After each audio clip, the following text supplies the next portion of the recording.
Hey everyone, hello. So today, we follow a thread spun from willow and woven with meaning, an object so familiar in pop culture that many forget its true roots. This is the story of the Dreamcatcher.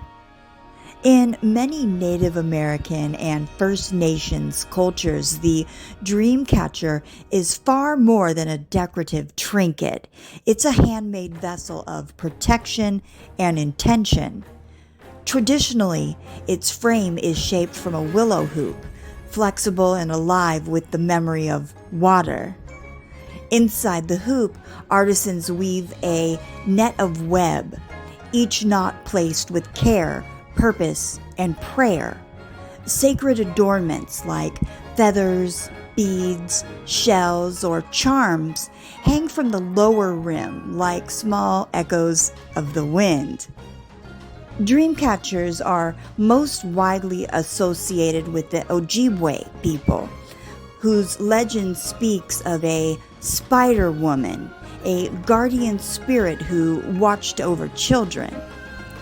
When these people were spread across the lands and she could no longer reach every cradle, the mothers and grandmothers began to weave spider-like webs of their own, carrying her protection to their little ones through every night.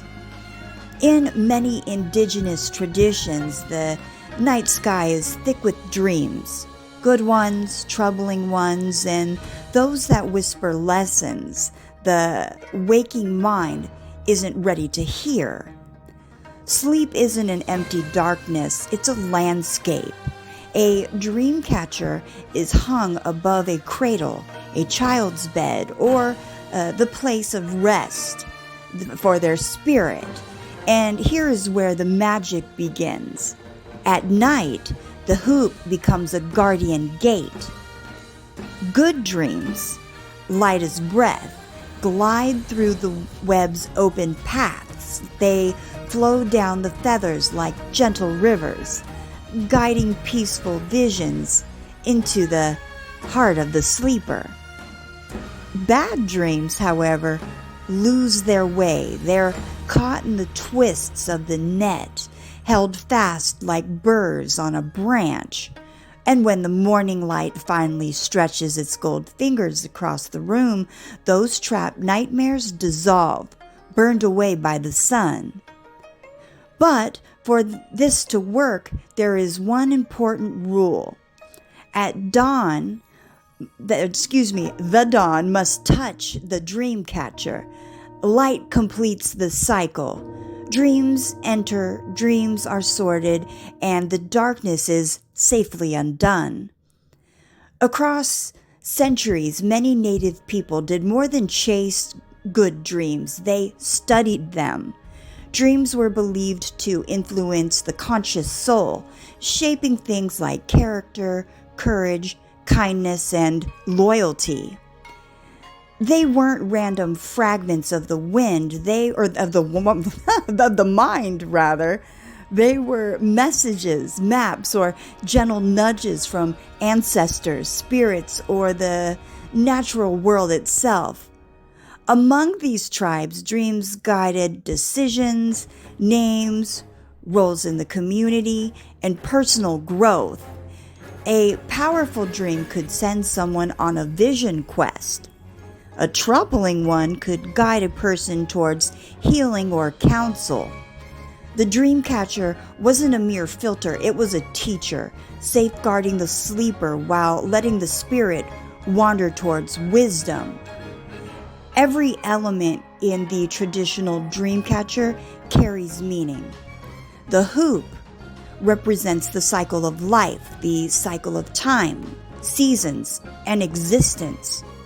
The web symbolizes the interconnectedness of beings and the path we take, both chosen and destined.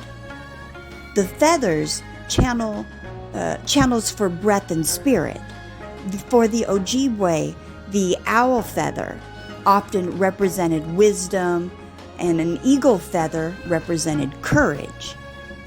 And the beads, sometimes placed on the web to symbolize a particularly important dream, a trapped idea, or the presence of the Spider Woman herself. Over time, dreamcatchers have become widely adopted across many indigenous nations, each adding their own cultural layers, motifs, and meanings.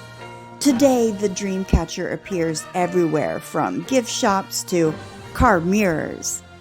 But the heart of the tradition remains alive in Native communities, where dreamcatchers are still made by hand, still blessed, and still given with intention.